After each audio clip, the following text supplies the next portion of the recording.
بات کرنی تھی. اب دیکھیں نبی کریم علیہ الصلوۃ والسلام سننے کی بات ہے. اب صحابہ کا عمل دیکھو. حضرت عبداللہ ابن عمر رضی اللہ تعالیٰ عنہ کے پاس ایک آدمی آیا. یہ حیات الصحابہ سنا رہا ہوں, جلد نمبر 3 اٹھائیے. حضرت عبداللہ ابن عمر سے کیا فرماتا ہے رضی اللہ تعالیٰ عنہ, مجھے آپ سے محبت ہے, میں اللہ کے لیے آپ سے محبت کرتا ہوں. عبداللہ ابن عمر رضی اللہ عنہ فرماتے ہیں میں اللہ کے لیے تجھ سے نفرت کرتا ہوں, اس لیے کہ تو آذان گا گا کے دیتا ہے. پڑھو یا تو صحابہ, تو آذان گا گا کے دیتا ہے, اس لیے میں اللہ کے لیے من احب للہ وابغض للہ وآتا للہ ومنہا للہ فقد استکمل الایمان.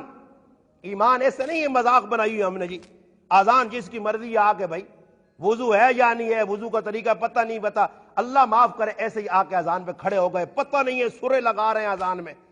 یہ بھائی پوچھو تلفظ اگر غلط نکالے تو اذان. اب ہمارا دوسرا مسئلہ کیا ہے, جو لوگ سن رہے ہیں اذان کا جواب دینے کا طریقہ کسی کو نہیں پتا. ثواب کتنا ہے کہ اللہ کے محبوب فرماتے ہیں اذان کا جواب دو.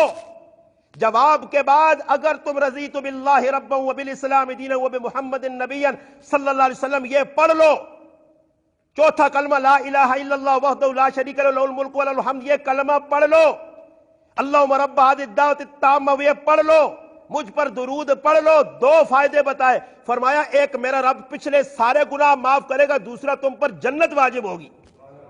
اب میرے بھائی اذان ہو رہی ہے, ایویں ویک ای الو قوم نے تماشے میں دسنا, ای الو قوم کدے کسی گرانے کھوتا مر لینا اعلان ہو لانا.